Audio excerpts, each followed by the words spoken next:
We rock on. It is OG Sports Rap on the network. I am Professor G. Mark Gray. Thanks for hanging out with us. We're entering the final week, we're in the midst of the final week, basically, of college basketball's regular season because all of the major tournaments will be staged next week, and we'll get to our field of 68. And that brings us to the question of, if a team can go undefeated, right, and they're in what we would consider to be a mid-major conference, why should there be any debate about them making the tournament unless the NCAA is truly showing their true colors now? We sick and tired of Cinderella. We want the big schools and the major conferences to get all of the bids, and everybody else, well, maybe you can make your way into the NIT, the not invited tournament, no offense. And then there's that college basketball extra tournament or whatever. But the ridiculousness of the NCAA argument and all of the experts buying into it.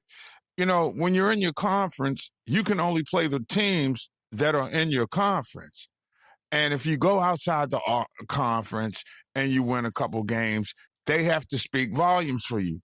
And here's the deal. Going into the Mid-American Conference tournament, they still have to win despite obliterating everybody else in their conference. So think about it. You win the MAC tournament, they're going to get into March Madness. Probably is somewhere between an 8 and an 11 seed, if you believe what Joey Hairpiece Lenardi is saying these days. Now, what would happen to them if they lose in a conference tournament? Think about that. You lose in the conference tournament, you finish the season either 31-1 or 32-1.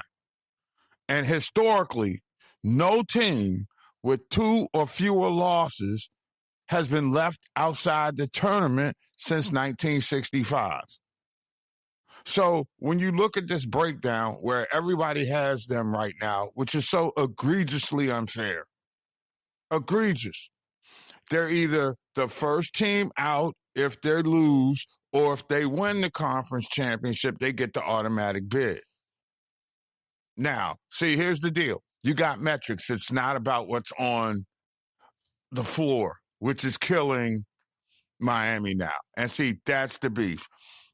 This, what is this guy named? Charlie Kirk, Charlie Bradley, the new NCAA president. President Charlie, we'll call him for the time being. Dude, you're just going ahead and saying, all right, we're just going to get away with any prospect of looking like this is pure and transparent. I don't know if you've been hearing about how sewage from the District of Columbia has been running off into the Potomac River. Yeah, that Potomac River, the one that George Washington crossed.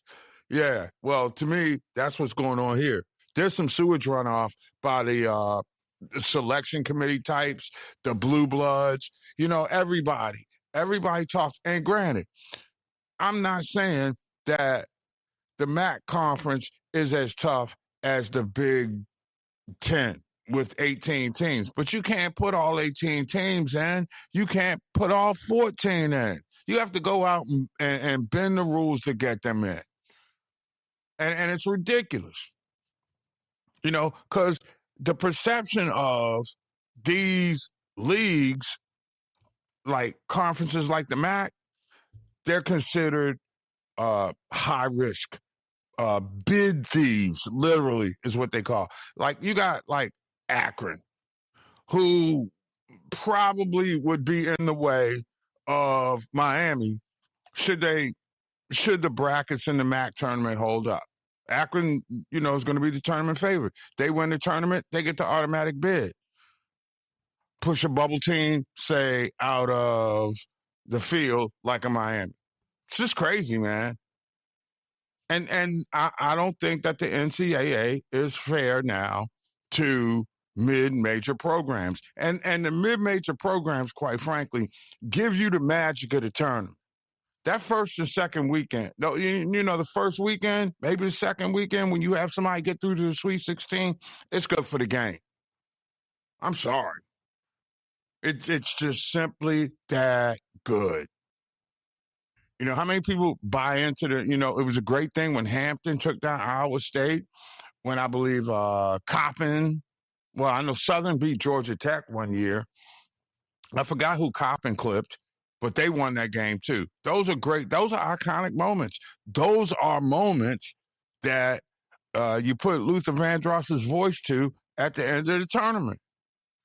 But you're trying to take away the magic of the tournament now for corporate reasons.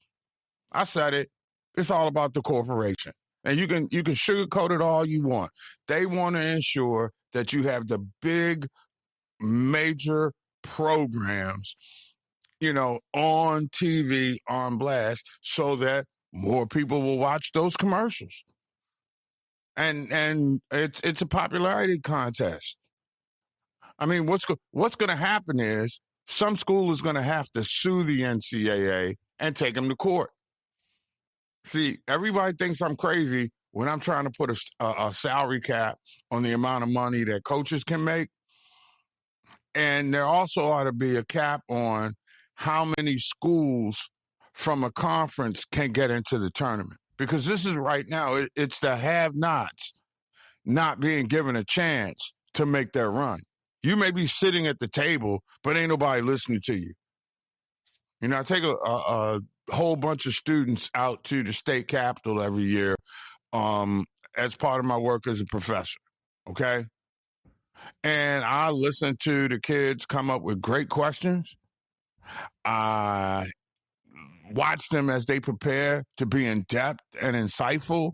And then when they go out there and they shoot, they pitch, you know what I see? Not necessarily people that are dismissive, but they're going along to get along. And that's what the NCAA is doing right now. They're fronting like they want to have transparency and equal opportunity. They don't. They really, I'm sure, would like to have the Big Four conferences just kind of merge into their own thing. And it probably would make the NCAA easier to regulate, for the NCAA to regulate to the extent that they can regulate anymore. But I mean, this is it. This is their tournament. They have the control. They could fix this mess if they wanted to, and they don't. And it's unfair because the backstory is NCAA schools have to pay to be a part of the association. There are association fees that go with being able to have the right to compete for a championship. And we all know, get in the tournament. I remember back in the day, the payment was $250,000. You double that when you get into the second round, it's $500,000. You get to the Sweet 16, it was like $1 million. Now, I think teams really, when they make the Final Four, are up around $5-6 million, conservatively speaking, right now. And I think the establishment really does not want to share the big revenue pool with the smaller schools. And that is unfair. That really is. You can't help it because your school is smaller. That's just how it is. You don't have the national TV, so this is your one shining moment, but you would rather not have them. And to me, this is where the NCAA, when established, was established on some racist terms. All right. Again, no black people could compete in intercollegiate athletics, so they had to go to HBCUs. That's why HBCUs were created, boys and girls. People wanted to think they had to have a school. People wanted to play ball, they had to have a school. Thus, the HBCU came about. And when they found out there was greater players there, then they started integrating. Now what we're seeing is, okay, we've got the caste system in place. Major college, mid-majors, and then all the rest. Division 2, 3, all that. But this right here would be heinous. Really, this would be heinous. And this notion that you're stealing, if you're perfect in your league, from a team in a tougher conference and they can't beat anybody. Come on, man. Hey, you know something? If you're a weak link in your conference, that's your problem. Okay? You can't fix the game to get more of the teams from your conference into the tournament because they can't beat the guys that they play against, or the ladies in that case. So I'm pushing back here on this. You know, I don't have a dog in the fight with a MAC school. Heck, I've been to the University of Akron, and I'm glad those people embraced us when I was getting ready to broadcast the game there by showing me that I was number one with the middle finger. Okay? I've been there.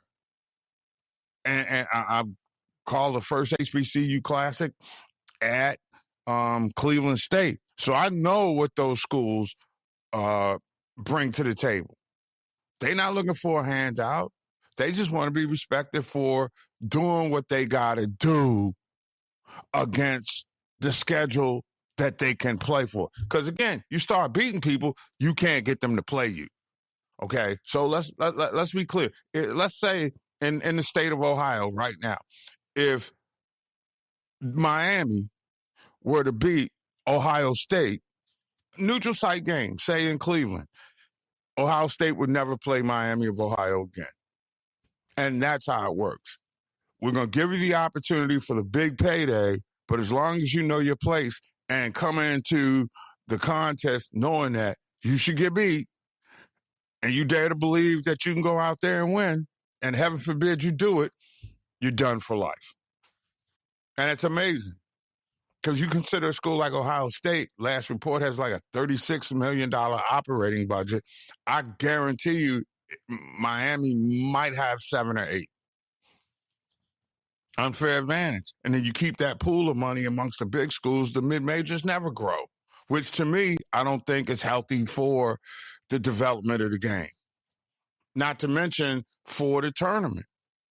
Tournament should not be about all the big-time players who are one and done. You know, it shouldn't be about the Darren Petersons, the Chad Baker Mazzara teams. Shouldn't be like that. Those are the teams that should be favored, and when they go mano a mano, they get beat. Heck, I remember Steph Curry taking down Georgetown and a team that had like Jeff Green on it. Okay? I remember that. Those are the moments that give the tournament texture. Those are the teams, even if they don't cut down the nets at the end of the season, are what make March memories. So it's one thing, you're now going to take the memories away from the game. Again, part of the lure of the game is to create enough compelling moments that you have an audience for a lifetime, and you're constantly acquiring new people to fill the voids when those intense fans pass on. The NCAA got to fix this, and your boy Charlie Baker's got to come up with some rationale to at least give the appearance that you want everybody to have a chance to win. Because the debate that's surrounding an undefeated Miami of Ohio Redhawks team is pathetic on all levels, whether you're talking about tournament bids or you're talking about debasing their credibility. It's just unfair. And I guess Charlie Baker wants to go back to the Walter Bauer ways. What next? No more Title IX? You know, no more women's sports? I mean, it's just pathetic how it's going down, and nobody wants to call that con artist out. Anyway, it's your boy, Professor G. Mark Gray. It's OG Sports Rap on the network and Substack. Remember, download the Sports Rap Network app, because we all we got.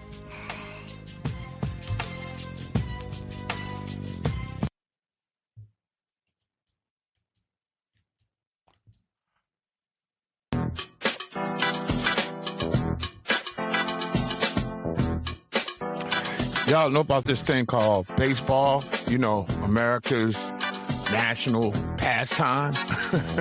Well, according to the odds makers, the Dominican Republic is the favorite in the World Baseball Classic, which gets underway tomorrow for Team USA. And I got to admit, if you aren't a baseball fan, this is a pretty damn tight roster. I will say this: if you bring, I'm gonna put it out there on the line. Aaron Judge being the only brother on the team bugs me a lot. It's like we're almost purging ourselves, and there should be two processes going on here in the World Baseball Classic. Yeah, you're trying to get ready for a tournament with high stakes to prepare you for the regular season. But then there's also the developmental process. And I think baseball, when you see the way that the roster has been constructed, I see why the Dominicans are let's be real for a second, all right? The Dominicans are plus 400 underdogs, Japan plus 350 underdogs, and Team USA is a minus 110 betting favorite to win the title.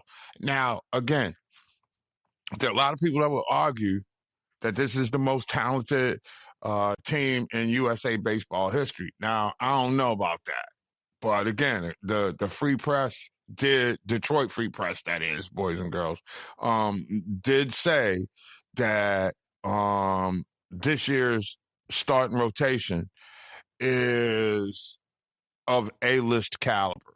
I mean, if you look at the Team USA pitching staff in terms of actors, I mean, Tariq Skubal and Paul Skeens, Cy American, Cy National. I mean, come on, man. That's ridiculous. And again, if they can each give you 15 outs per game, which is what you want, then there it is. I mean, and I did misspeak. There are two brothers that are on the team. Aaron Judge, who is the captain, and then there's Byron Buxton. And you hope that Big Bucks can stay healthy, because this could be one of those he's that guy that reminds me of like Cedric Mullins, who will do something ridiculous, like make a great catch or get a clutch hit or a big fly or something coming off the grid, if you will. Nobody's really looking at him do anything big, but if Buxton is healthy, he can help this team. But this pitching staff, man, just with those two dudes at the top of the lineup, are just crazy. So I'm going to be honest with you. You got just as much reason to be disappointed if this team does not go out and win it. And again, I'm wondering, is there a cloud of insecurity still hovering over the team, because most of the players, the superstar players who have cashed in already, have got to be somewhat concerned about that collective bargaining thing and being locked out next year. There are layers to this Team USA backstory, and should they lose, and again, this ain't the World Cup. This is the World Baseball Classic. You ain't supposed to lose to Brazil. Okay? Now, when and if, and it's becoming more of an if here, if the World Cup comes, then you give Brazil a chance, more than likely better than Punch's chance, to be the Team USA team. All right? That's where it is. That's where we're going. That's how it is right now. But I'm interested to see how this team matches up.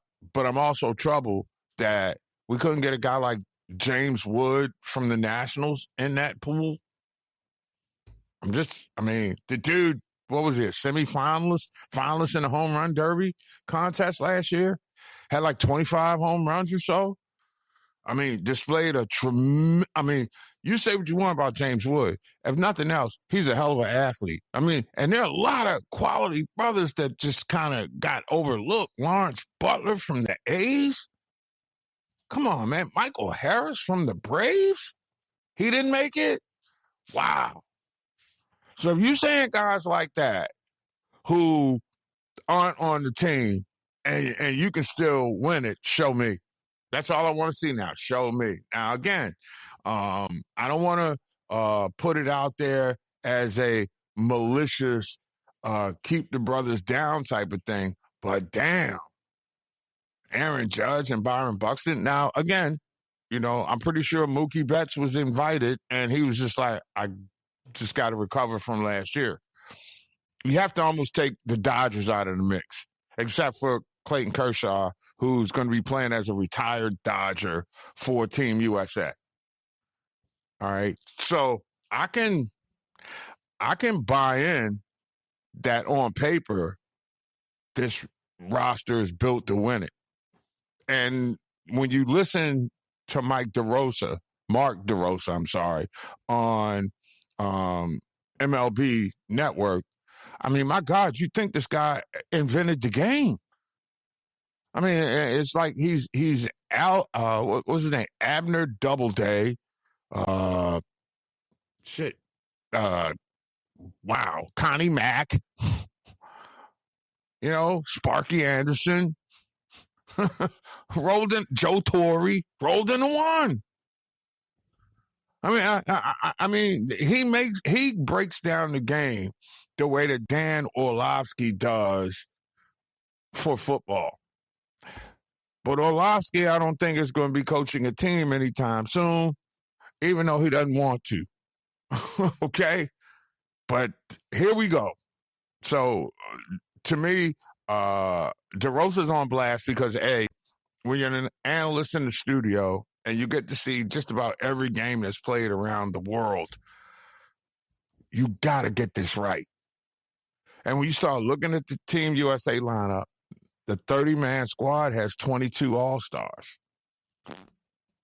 That's a combined 65 appearances in the Midsummer Night's Classic. Just want to put it out there. Now, again, this is not going to be an easy tournament for Team USA. Because when you start looking at there are 4 major teams that I think will, in fact, be thorns in the side of the United States. But they do get a break with Japan because you do get Ohtani, but Ohtani's not pitching.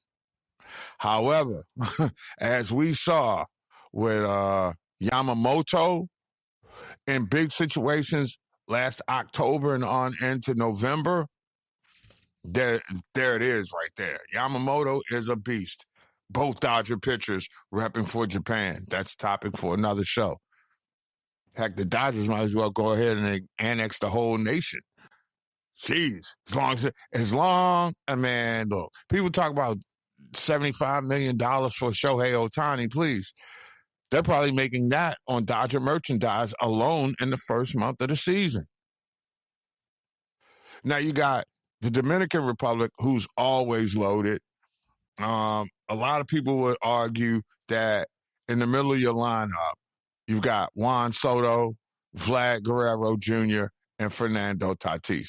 That is the most dangerous murderer's row probably in the tournament.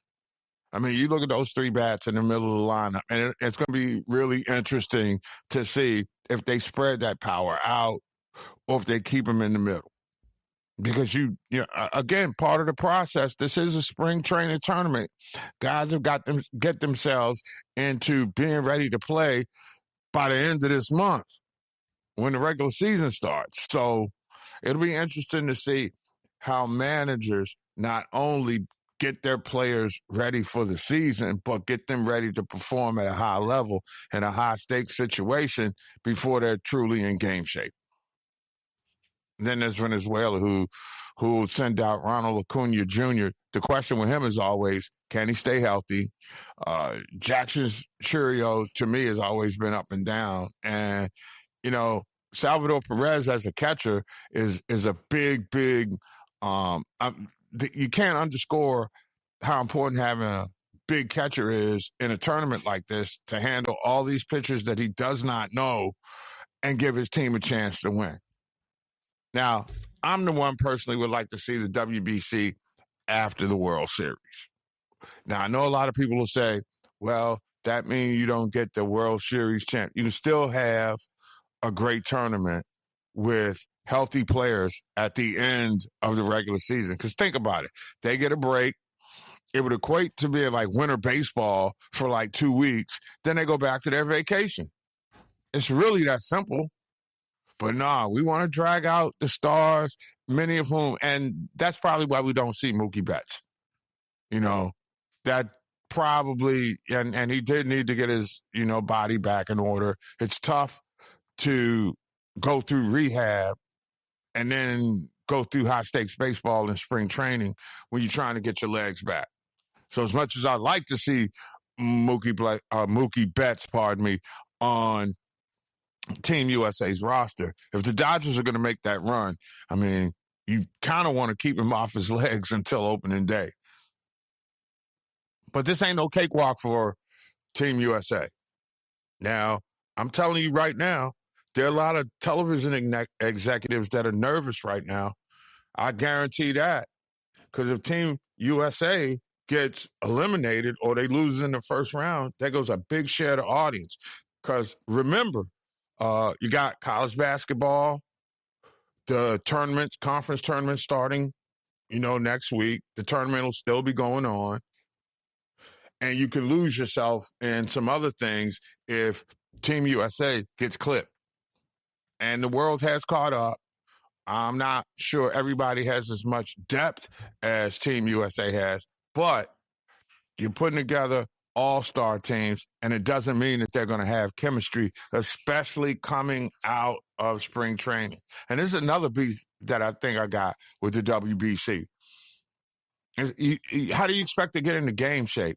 I mean, none of the teams are going to be playing at 100% because they're simply not ready for the season. Okay? And maybe you want to, instead of a good old-fashioned all-star game, maybe you do this tournament in the middle of the season and give people a couple of weeks off. All right? I just think that there's some things that need to be tweaked in order for you to really get a true look at what amounts to be a world baseball champion. And I'm not buying this Olympic nonsense. That's going to be a faux tournament too, okay? If there is an Olympics. Goodness knows what ICE is doing out there in Southern California. Hey, none of the players from the Caribbean nations will be able to compete. But again, that's a topic for another show. Still, I'm looking forward to see. It would appear that listening to Aaron Judge and the way he has kind of like become more of a vocal cheerleader than he even is with the Yankees. Now, I don't know what it's like in that Yankee clubhouse. I don't know when or if Judge speaks that the team listens. But I know in what I saw on MLB Network, seems like not only are they listening to Aaron Judge, it's like a bow down. And so maybe it's Aaron Judge imposing that Yankee way on this locker room. Because this Team USA team really is cocky. They think they deserve to win it. They know that they're really good. I mean, when you got – and it really comes down to me. If Scooble and Skeens can give you 2 quality starts apiece, Team USA wins. I don't think anybody at this stages of the season in the tournament has better pitching staff than Team USA. It is your boy, Professor G, Mark Gray. Don't forget you can follow my work at MLBBro.com and on Substack. But most important, download the Sports Rap Network mobile app. That way you can carry me wherever you go. And remember, we all we got.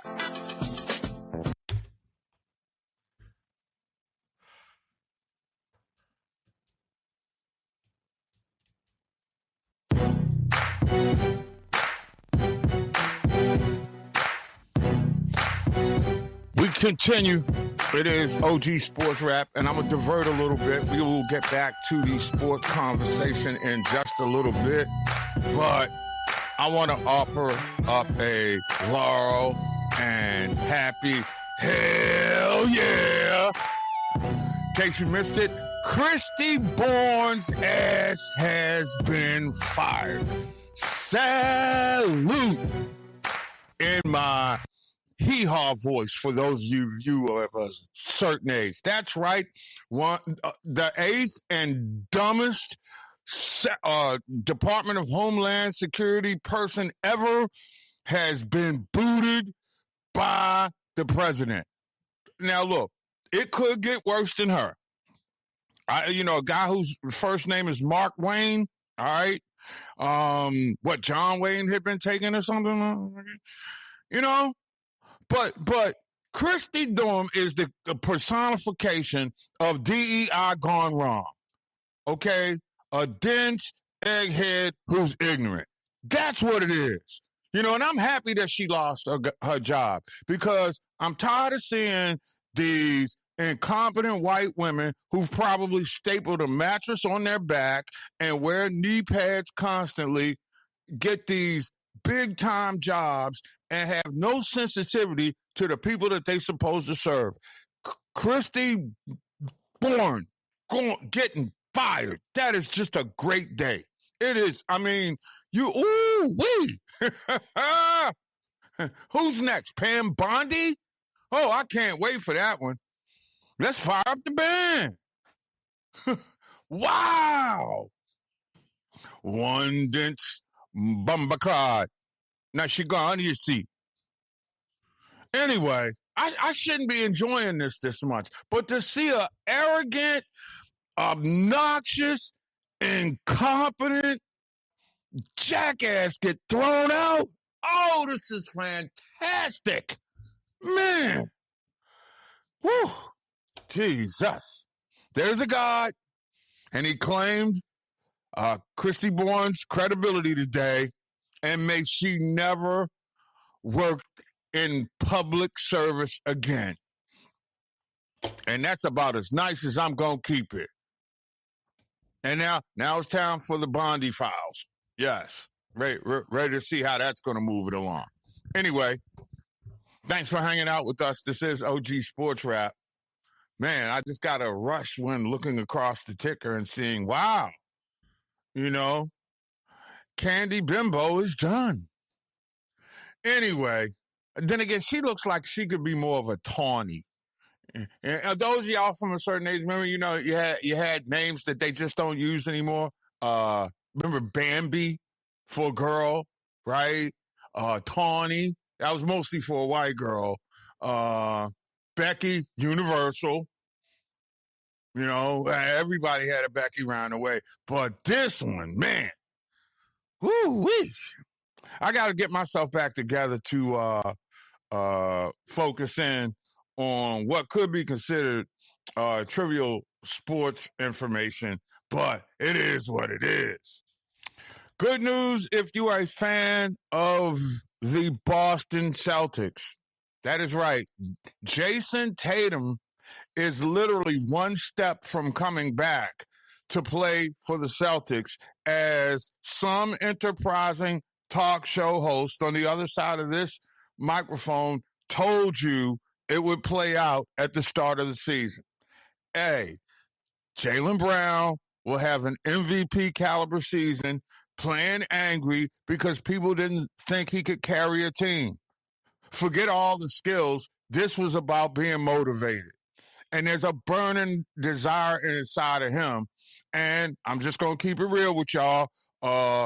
He's misperceived because he's a black guy with an edge, and he's extremely talented, and he can articulate himself well. All right. So we knew, or at least I did, that he had everything figured out as it relates to getting ready for the season and then coming into the season and carrying a team. Today, the Associated Press has reported that Jason Tatum is on the verge of coming back as early as this week. Now, y'all remember, he tore his Achilles last year when they lost in the Eastern Conference semifinals to the Knicks. Remember that? And Brad Stevens at that time said that Tatum would not be cleared until he was ready to play both physically and mentally. I guess the reason that they've released, and you had to be not watching any television to at least not see a commercial for the Jason Tatum rehab story. I mean, once I got a look at the cut where they had to replay, I was done. I just got squeamish, for real. But being a man to his word, Tatum said he did not want to come back on the road. And it looks like with 20 games left in the season, and the Celtics, I mean, let's be real for a second. It's a team that lost arguably their best player, arguably. And they still 41-21. They got a chance to win 50, 55 games without having Tatum. That's kind of crazy. Boston second place in the West. And again, it'll be interesting to see over these next, 18 to 20 games how Tatum's conditioning is, how Joe Mazzulla integrates him into the offense. And then what you're looking right now is the team itself is in a stretch drive to postseason. Whereas right now, Jason Tatum is going to be in, getting player shape drive for a run at the title. This is huge news. Huge. Now, again, Friday night,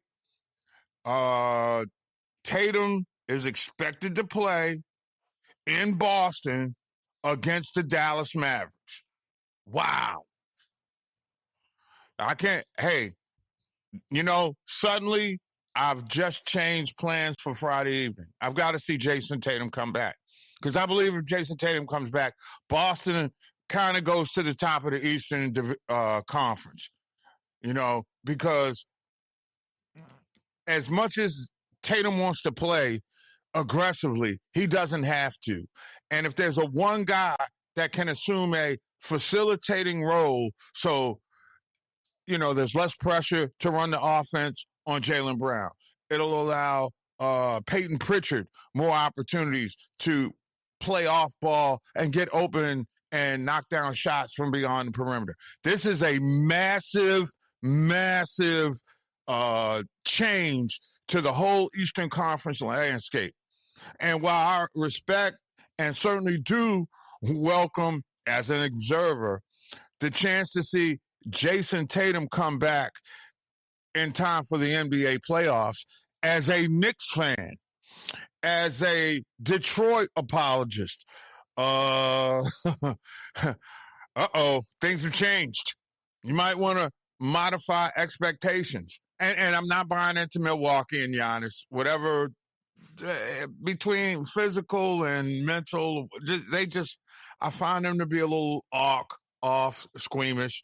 The Sixers, I'm crazy about Tyrese Maxey, but Nick Nurse in postseason has me scratching my my head sometimes. And who is the guy in Philly? You want me to buy into Cleveland, and Cleveland keeps talking about James Harden. And, I've seen James Harden look spectacular into the playoffs, but I've also seen him shrink. So, again, things have opened up. Now, I'll say this. I'm flirting with the Spurs coming out of the West right now. I'm not quite ready to go there because, you don't disrespect the champs until they're beaten. And the only team that can seem to really beat them is the Spurs with Victor Wembanyama. So I could see Boston and San Antonio, as we speak on March 5th, meeting in the NBA Finals in May. I'm not quite ready. There's still 20 games to go in the season. You've got Tatum that has 20 games to get into playing shape. Now, the question is going to be for me is when you start talking Jason Tatum's minutes, what's the number that they want to get to? And to me, it would be 5 good minutes a quarter. Okay? Now, whether you start him or you bring him off the bench, that's a Joe Mazzulla thing. But to me, get him in 20 or 48, and then if you need him, I think I would simplify the process. And if he's, 100% confident that he can do what you need to do, those can be big 5 minutes. And maybe you start him early in the quarter as he ratchets himself up. And then by you get to the playoffs, then you got the decision to make. And there's some guys who just aren't the same player coming off the bench. If you're an MVP and you're a starter, a lot of the guys I know say it doesn't matter. But most guys say, if for no other reason, they get that rush when they hear their name. They like the music and all that kind of stuff, dapping their partners, whatever. But there's about to be a seismic shift in the Eastern Conference when it appears Jason Tatum is going to come back for the Boston Celtics. And it's playing out before my very eyes. And I got to say, coming out of the East, if Tatum's back, I'm rolling with the Celtics. As much as I love the Knicks, and I can't really think of anybody else other than Detroit who might be able to thwart Boston. But I think Boston got the savvy over Detroit, and over the course of a 7-game series, I think Boston would win this year. Now, next time around, when Cade and the boys have figured a few more things out, then we got ourselves a chance to really have some fun in late May and early June. Yes, sir. But Tatum's impact cannot be underscored. That's what we would call something seismic. You can feel this on a Richter scale, okay? And this is more than, what do you call it, tremble? This is a shock. This is more than an aftershock, too. You knew Boston was going to make their run. They was going to play tough and play hard. Now they got their guy back. The proverbial best case scenario. And despite the rehab, the body gets a chance to heal up a little bit. And if he is truly able to get the legs up under him in the brief amount of time that he has to get his physical conditioning together, because to me, that's the key. What kind of physical conditioning? Is he going to be able to run a fast break consistently? All right. Because he did blow the Achilles running a fast break, trying to pivot. But again, I know there's a saying, if ifs and buts are candies and nuts, this is a wonderful world. Well, it's wonderful news for Celtic fans. I'm not going to even think about the worst case scenario with him coming back, because I'm excited to see Jason Tatum take the challenge. In this world where a lot of guys cry, moan, whine, bitch, and complain, here's a dude sees the big picture. You don't often get a chance to win a championship. He's putting his career in harm's way and perhaps risks hundreds of millions of dollars because he wants a ring. If you can't get on that bandwagon, then you don't like sports. I'm Professor G. Mark Gray. It's OG Sports Rap on the network and Substack. Download that mobile app. Sports Rap Network. We all we got.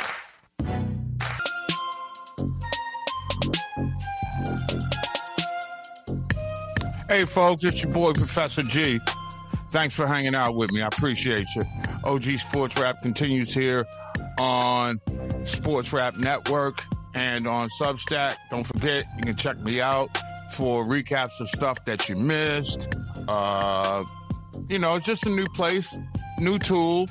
we're trying to use to interact with you 24/7, 365. And we will be expanding our content on that platform. So you might as well get with the program, because if you miss a day, you definitely do miss a lot, especially these days.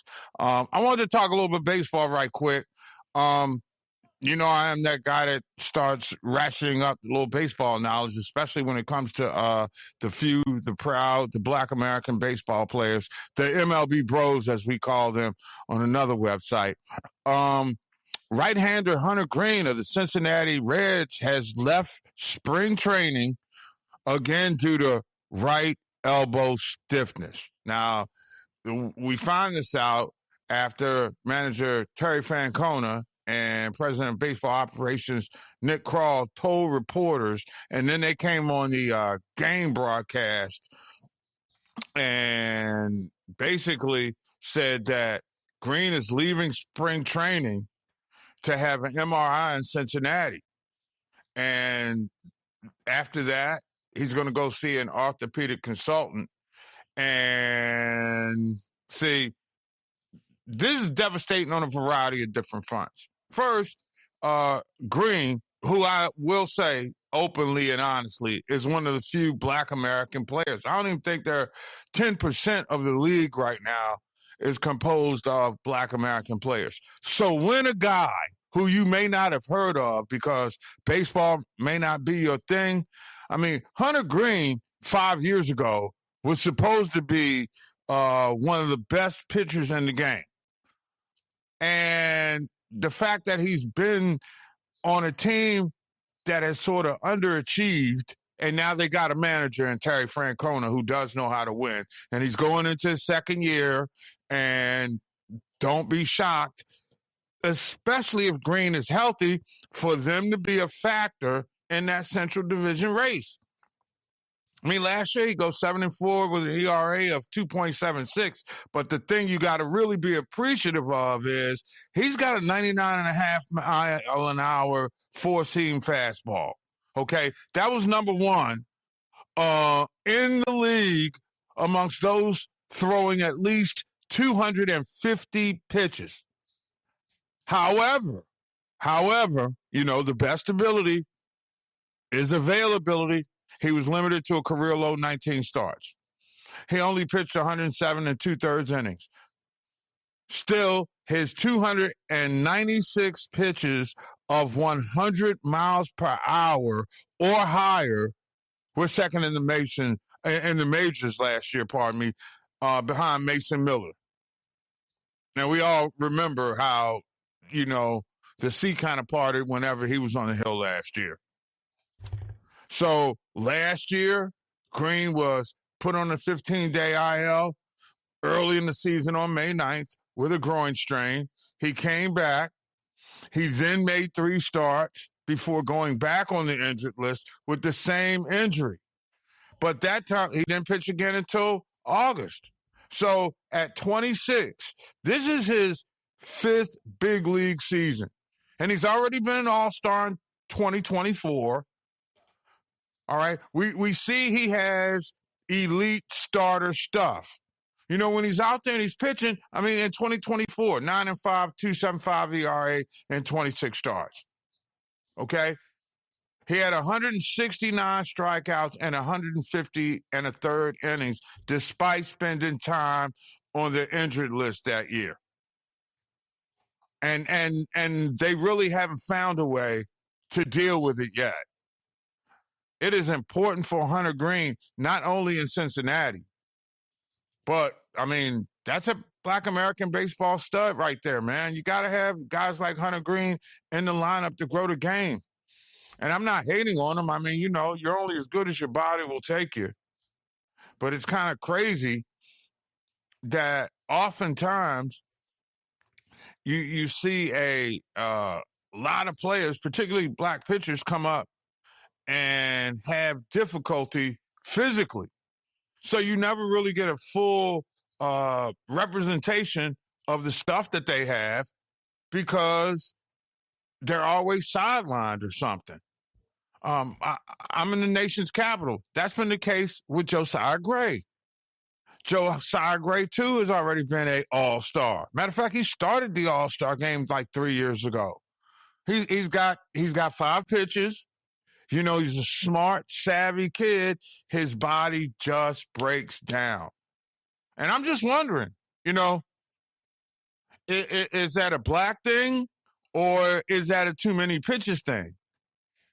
Because at least it seems to me like with a lot of the white pitchers, their arms seem to just don't go until you get to the show. Whereas you got the Hunter Green story and the Josiah Gray story, which are unbelievable because you know what they have. You've seen the best that they got, and they just can't do it for enough. It's an unbelievable cautionary tale. It blows me away. It really does. Now, I will say this, knowing a little something about that game, I would encourage parents, before you have a kid that's 10 years old who you want to throw all kinds of crazy pitches, play long toss. You know, catch. Don't worry about twisting his wrist and arm and all that. There'll be plenty of time to work on that kind of stuff when you are old enough and strong enough to handle the torques that you need to make that ball move. You can't be doing that when they're in single digits, parents. I know you have tendency to see, you know, flashes of dollar signs in their eyes, but you got to protect that arm. The arm is the key. And if you don't have an arm, you can't play baseball. It's not just about the pitching either. Heck, you can't throw the ball from the outfield in. You can't, you know, go deep in the hole at short. You got to protect the arms at an early age. And, you know, again, when you start looking at it, I've seen a lot of black kids who should be all-stars, starter stuff, and they can't consistently get into a rhythm, and therefore they can't help the team. They can't meet their own potential. And I think that's where I'm going with this. I remember in 2021 when there was this kid, Kamar Rocker, came out of the SEC. I want to say Vanderbilt, but I could be wrong. It's been a lot of pitchers ago. Still, you know, various kinds of pitchers too. Not necessarily the ones that are on your office wall. Still, he was the number 10 player in the draft, picked, and never really got a chance to pick for the Mets. I mean, he was devastating in the College World Series that year, and upon drafting, medicals revealed he had elbow and shoulder issues. That's kind of crazy, isn't it? Now, this guy was almost unhittable in the College Baseball World Series, and then and he gets drafted in the first round, and all the medical examinations proved he had a bum wing. And I'm like wondering, how does that happen? Stuff like that happens. There's a movie called What Lies Beneath, and they built a house on top of a place where a woman was murdered, and the spirit of that woman, let's just say it came along to, scare them, cause mayhem and despair the whole bit. Well, this was what happened to Kamar Rocker. What lied beneath a stellar college baseball World Series effort that year, coming back, he's a top 10 pick until there were undisclosed elbow and shoulder issues. It happens. And you have to wonder why. How can a guy seriously, and it really does make you wonder sometimes just how genuine these exams are. Now, again, we haven't seen Rocker. We haven't. We don't know if or when, or it's just a bad case of wasn't meant to be. But in many respects, what we see going around and coming again is a bad elbow or shoulder or arm kind of deal that is derailing a young prospect. It's not good for the game, not good for the team. It's certainly not good for the growth of Black American baseball when you see a lot of pitchers right on the cusp of getting that big check have kind of out. I think what happened is they threw too many pitches coming up. And it'll either adversely affect you from a control standpoint, a velocity standpoint, or just a stress standpoint. And it seems to me that, unfortunately, Hunter Green and Kamar Rocker are having the same, well, I'll say this. Their career paths are trending in the same direction because, again, they have fresh gilet arms. We're not talking about their stuff. Their stuff is electric. Velocity, as good as anybody, when right. But for some strange reason, they cannot find a way to stay healthy. Now, it should be noted that this is just not a Black American pitcher thing. I mean, you got Dave Roberts, who has mastered the art of load management with Shohei Ohtani. As a matter of fact, Dave Roberts has mastered the art of creative pitchers management. I mean, he does stuff, he'll go to a 6-man rotation. He'll start a reliever and then give the ball to a starter in the middle of the game. Innovative type ways of using these guys that have good stuff would be welcome if they truly aren't hurt. And in the case of Rocker, he never got paid. At least Hunter Green can say he has gotten paid a little something. Josiah Gray in Washington, who is really one of those players right now tied to their key success. Washington, for the Black American baseball fan, is Chocolate City. I mean, on any given day now, you could perish the thought, believe it or not, there could actually be 3 Black American baseball players in the starting lineup. Shortstop, C.J. Abrams, James Wood will be on the outfield. And if Josiah Gray comes back, then you have Josiah Gray as a starting pitcher. And again, Gray is no relation. I wish it was, because I know we would be having fun even in these perilous times. But it is interesting to see how these great, brilliant arms continue to be worn out. What's happening in college? Seriously. Do you bypass college now and go straight from high school or academy ball to the majors now? And for the sake of, number of pitches in the arm.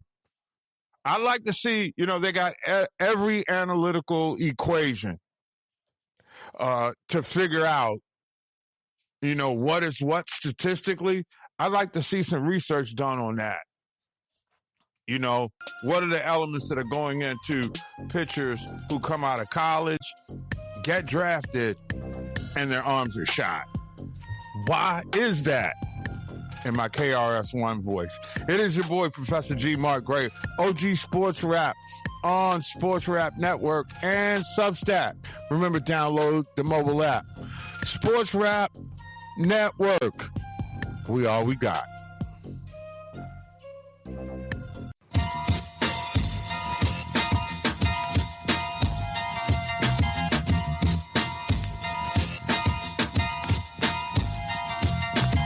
Greetings, friends. What's the deal, boys and girls and children of all religions? I am Professor G. Mark Gray. It is OG Sports Rap here on Sports Rap Network and Substack. Don't forget, we rock the mic Monday through Friday from 9 to 11 p.m. East Coast time, 6 to 8 out west. If you're somewhere in the middle, I'm pretty sure you're smart enough to figure it out because you're checking me out here right now. Anyway, Among the things we got to work with this evening, we're having a Magic City pushback. Folks in the ATL, uh, feeling like they're being hated on just a little bit. We'll get into that. Speaking of hate, what about the hate for the Miami of Ohio Redhawks basketball team? I mean, you went 35 games in a row and teams are still saying you're on the bubble. That just proves just how shady the NCAA truly is. Okay. That's, we ain't got time for Cinderella, but we'll take a 500 team from the Big Ten, SEC, ACC, or whatever because of their quad wins and stuff like that. It's just it's bananas is what it is, and it's totally unfair to the kids who've done everything they're supposed to do, like what? Win every game. But I digress. We also had a big trade or signing as the NFL league has gotten underway. The league season, that it is, the business operating time where free agents are acquired, and a big move by the Buffalo Bills to probably address the fact that Stephon Diggs won't be back. They signed DJ Moore, and that seems to have caught a lot of people off ground. But, I mean, let's be real for a second. Two people who spoke to the Associated Press earlier today basically have said that this is what the Bills are going to do. They need a big play receiver for Josh Allen. If you fire a coach because they can't get to the Super Bowl, what you're saying is we're going to bring this big-time receiver. Now, it's totally different when you're catching balls indoors like in Minneapolis. But if DJ Moore is the DJ Moore that we know him to be, and Josh Allen is 70-80% of the Josh Allen that we think he is, this is a big, big step. Now, this has to remain a rumor until Thursday, okay? And as the time we go to show, it's now Wednesday. So this is a Thursday deal, and given that we haven't officially gotten to the start of the new campaign, DJ Moore apparently on his way to Buffalo in what I think is going to be a seismic impact in the AFC. A lot of football rumors going, and, that's where we are right now. It's rumor, it's business time, it's get your hope up high and then have it broken later in the season time. But I would say Buffalo fan, with a team that has a new coach, you're looking to replace a receiver who I'm not going to say he wore out his welcome, but he probably didn't fit in under the $300 million salary cap. All right. And we must revisit that a little bit later on in the program. But, it's funny how there's a tremendous pushback all of a sudden by the folks in ATL. The Magic City folks are, now equating this stripper night at the ballpark. And that's basically what it is. And again, I'm not saying, hey, look, I'm not begrudging anybody, but I'm a grown man. I would go down there for Magic City night. I'm not saying that you shouldn't go. I am saying, however, you shouldn't bring your kids. This is not family-friendly, wholesome stuff. But let's just put some context onto some of the pushback, like from that dude, Luke Cornett, who's on the Hawks team. First off, all right, your Christian values need to stay to yourself inside the locker room, okay? And then there's this notion that, Magic City is this seamless dive, and it's not. I mean, as far as gentlemen clubs go, it's fairly classy-looking establishment, despite the underbelly of rumors that people may have experienced in their own Magic City experiences, if you will. Okay? So I'm not begrudging anybody. Been there, had the lemon pepper wings, all that. But I mean, with all due respect, and see, if you're the owner of the establishment, then I can understand why you take umbrage with people knocking your establishment. And I think that's the case that's happened here with Magic City manager Juju Barney and Yaya, who is a dancer at the club and the daughter of its founder. And they opened their mouth on TMZ Live. And it was interesting to hear the statement, which is crazy. Well, actually, it makes a lot of sense when you consider, quote, Magic City has been a staple in Atlanta for 40 years now. It's bigger than Strip. It's more an iconic place where anybody who's a CEO, an NBA player, a politician, actresses, actors, they all come. And they're all normal when they come here. Now, here's where I get off the boat, boys and girls, because I have seen one or two of these. He calls it a, quote, more adult version of Cirque du Soleil. And that's where I push back. And I'm not saying it's skanking raunchy. I'm not saying that at all. But it ain't Cirque du Soleil. Let's not even go down that line, okay?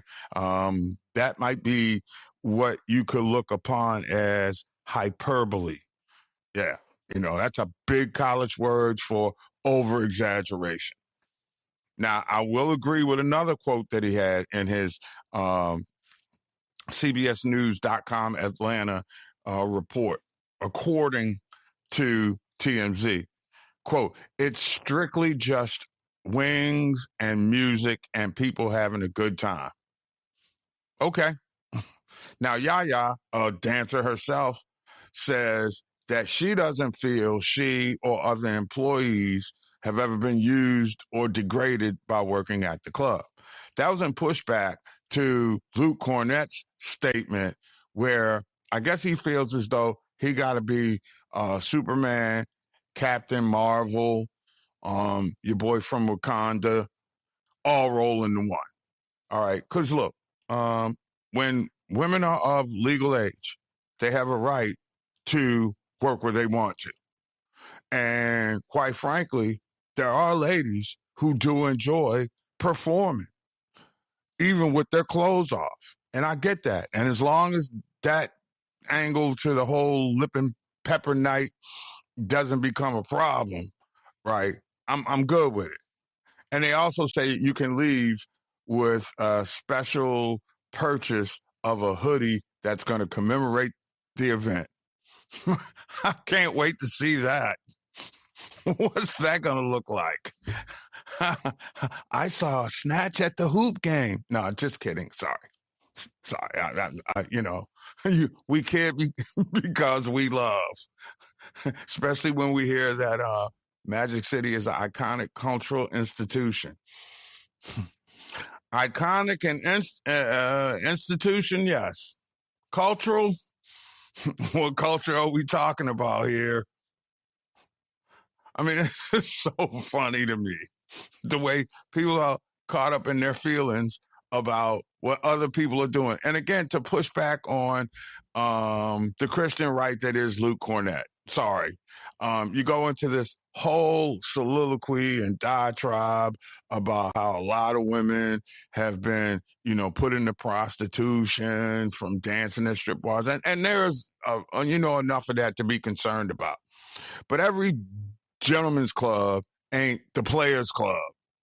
All right. And for those of you who have a certain age, there was a movie about a black strip club that was supposedly loosely based on the history of Magic City. Okay. It was funny. Bernie Mac was in it. I forgot some of the girls that came in. Oh, man. It was a long time ago. But check it out, youthful, naive people.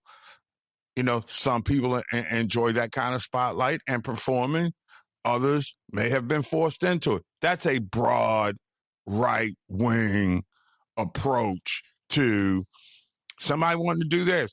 And see, I hope, servers, bartenders, and the like don't get offended when I say this, but in many respects, the girls work for tips much like bartenders do. Instead of pouring drinks and serving customers, they're strippers. Okay. And some people, there are people who like being bartenders. There are people who like being servers. They like the energy that a good crowd with a few spirits, behaving responsibly, they have a good time. They like the energy of the moment. Now, again, the only reason I'm pushing back on the event for me, ye old prude I am now, is that I can't take my family down there. You know, you can't take your family to the gentleman's club unless you have a son, you know. And I mean, I know women that like going to those establishments and have been to establishments themselves. You know, I'm not quite sure I can impose my values on it, but I can state my concerns. And that's the only thing that I'm saying. I'm stating a concern, a social concern, maybe a civic concern, whatever. It is just a concern. I'm not begrudging anybody who is planning to attend or attended, you know. And I can't say that if I was still down there, I certainly would be trying to cover the event just to check out the atmosphere for sure. And, you know, go about the business of telling the story of the game. I would hope. I mean, you know, I just came back from the NCAA tournament. You know, we had performances between games, and apparently at halftime, T.I.'s going to give up a show. So, you know, it's definitely bang for your buck, no pun intended. All right? It's just going to be an interesting night. I don't think this is something that you will see jump off around the country, though in places like Miami, New Orleans, I could see this morphing into something. I'm sure the league is not sanctioning it. And why has the NBA been so quiet? Really? You either endorse what one of your franchises is doing, and it's supposed to be sold out. But just think about it. This is innovative and creative, and it takes it to the next level. I will graciously choose my words carefully here. Bow down to, you know, the marketing concept that it is. I don't think that, you know, the moral majority, you know, the same people that would sanction somebody, you know, the right wing that would be down with like Charlie Kirk, right? Those dudes are imposing their views. Come on, y'all. Tired of it. Again, if you're a responsible adult, and really that should be one of those nights where you got to be 21 or over. All right.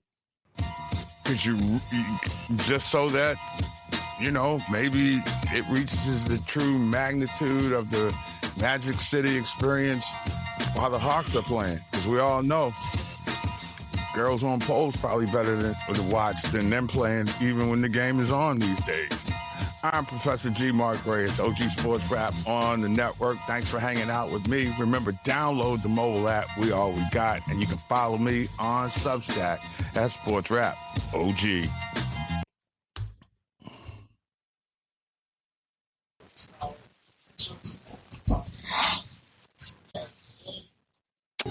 I'm sorry to see this most auspicious day come to an end. Oh, what a great day it was. It was bright, clear, sunshine outside. The temperature was moving back in the high 50s. And lo and behold, Christy Nome gets fired. How do you like that? And now, I can't resist this. I mean, really. I just can't. Now, we have roughly 250,000 Black American women who are out of work right now, who've kept their clothes on, who do not sleep with their colleagues that we know of, okay? And they were overwhelmingly efficient at doing their damn jobs. And now we got an ignorant hoe, when you get right down to it, this woman is a disgrace to herself. She's a disgrace to America. I mean, she's a disgrace as a human being. I mean, when you get right down to it, if there was a person that really, and I don't wish this on no one, but since her people already did it, if it was somebody that deserved to be shot in the face, it was, Christy Nome. That's really where I am with the despicable human being that she is. And you can't wish enough terror to befalling her. So she got fired today. That is great. Next up, prosecution. I can't wait for that. I really can't. I will make sure that the DVR is clean so we can watch this. Because I'm hoping that she's got the stones to throw the people under the bus that are ready to back the bus up off of her. Because she out. I mean, wow. What now? And now they're talking about they're going to get Pam Bondi too? Really? Wow. And remember, these were two loudmouth, gas bag, white women who were anti-DEI, and we found how they got their jobs. Either financial contributions or the old, back staple knee pad trick. Yup, that's it. I mean, the level of incompetence is one thing, but to be heinous enough to just abuse taxpayer dollars, $70 million on a personal plane?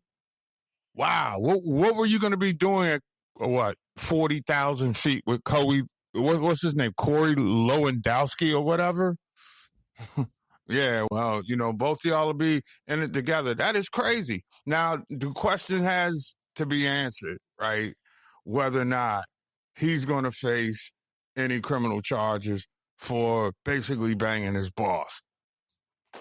I mean, she spent $200 million in an advertising campaign, taxpayers' dollars, $200 million, taxpayer money, right? On an advertising campaign where she was supposed to be, the grand bitch of,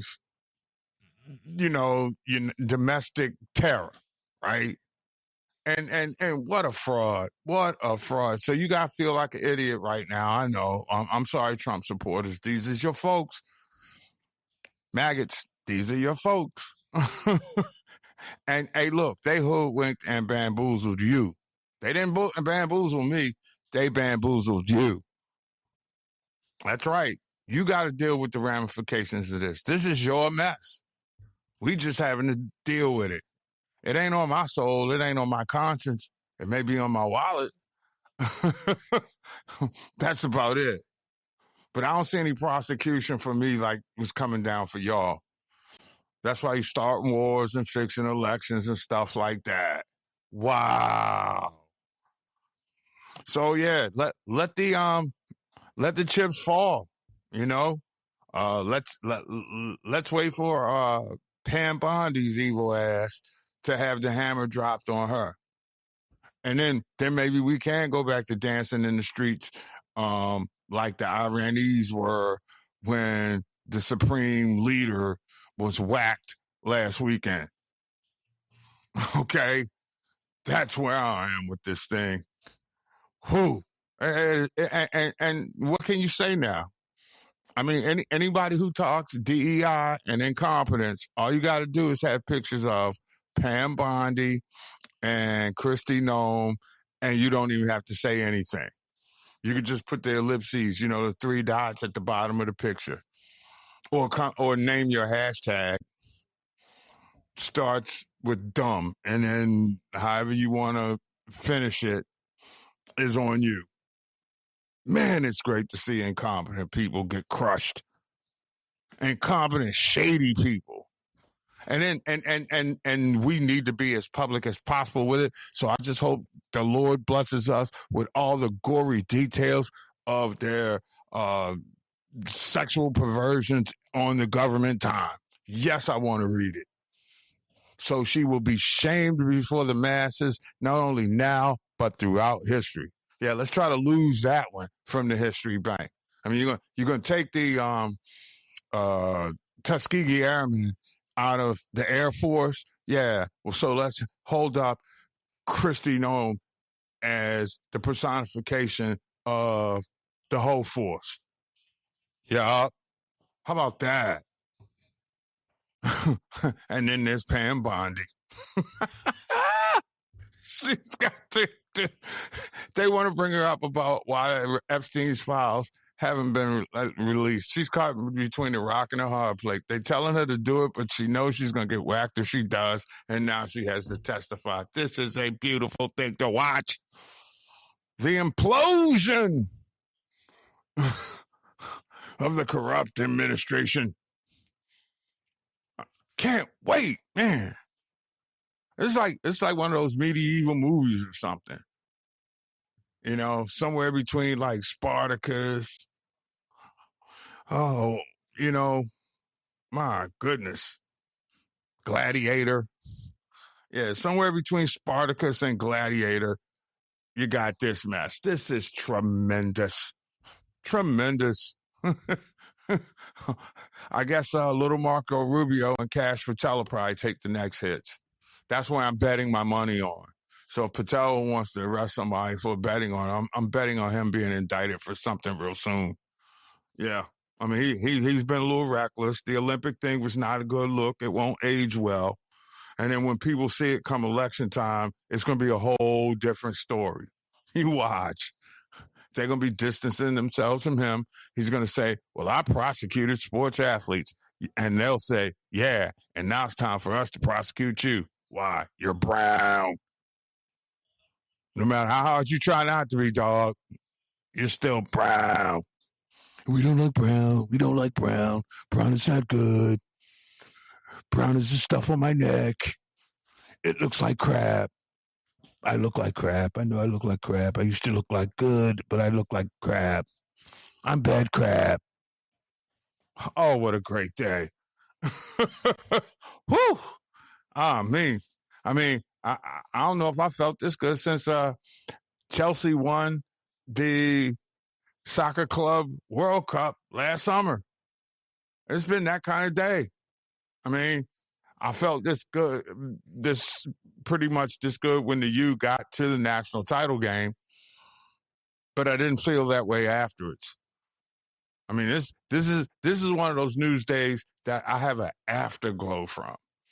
You know, if I smoked cigarettes, I'd be looking for a drink and a smoke.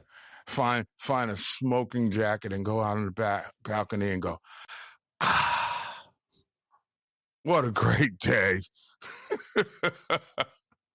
I mean, this is just so tremendous.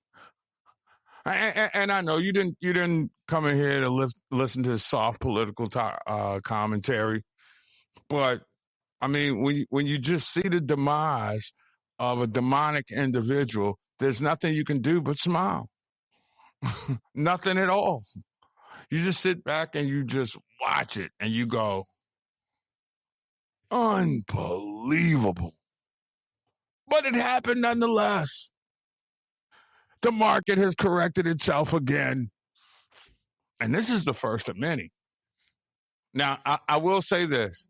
If I'm analyzing it, and I analyze everything through the prism of sports, when you get rid of those two bimbos, who's next? Who's low end of the food chain? And if I were going to lay a sports betting line, the next to go is Hedgestep, yes. Now, a lot of his success is going to be tied to what goes on in Iran and the Middle East. But this is a guy who's so reckless, he never dots all I's and crosses the T's. That is what makes us vulnerable as a country. And I don't trust his confidence or his competence, I should say, in having a bulletproof game plan for what could be sleeper cells that are in the neighborhood. So I'm going to offer up this. Now, look, I don't have any inside information or detail, but I'm just, this is the time where if you grow up in the hood, you got to go back to your hood sensibility training and expand it on a wider level. You just got to, in addition to keeping your head on a swivel, you got to keep yourself informed. And it's going to be interesting to see with a funding freeze what Homeland Security is going to look like, and then who's going to replace her. Because one thing about Kristi Noem, she was so incompetent that I don't think, her game plan for going into sanctuary cities is off the chart. It was reckless and unimaginable. Now, who gets the next job may be even more reckless. You never know. They could be either recklessly efficient or recklessly incompetent. But you would tend to believe that the next person up to get that job is going to be somebody that's far more reckless than Kristi Noem was, especially coming out of her mouth. But then again, she probably was reckless when Corey Lewandowski was putting it in his mouth too. So, it is what it is. Oh, but I'm just enjoying the demise. I am. Ooh-wee. Wow. It's a great day for America to see them fall. And these are the first chips to fall. Okay? These are, breaks in the foundation. Wait till the inner sanctum starts really tripping on each other. Because they all get caught up in their egos. They all start seeing the wall start squeezing in. And who you gonna, blitzkrieg them with? Each other. My mother-in-law said it when the day that Trump was elected. Don't worry about it. He's going to do them to himself. Now, she goes back to Herbert Hoover. He, too, didn't want to feed the people. Didn't want to give them cheese that was theirs. Same scenario here. Because at some level, lawmakers are going to understand where folks are breaking the law. And they're not going to want to be sanctioned or associated with it, because then you could end up like Kristi Noem and probably Pam Bondi. That's the real one I want to see go down. In a professional shredder.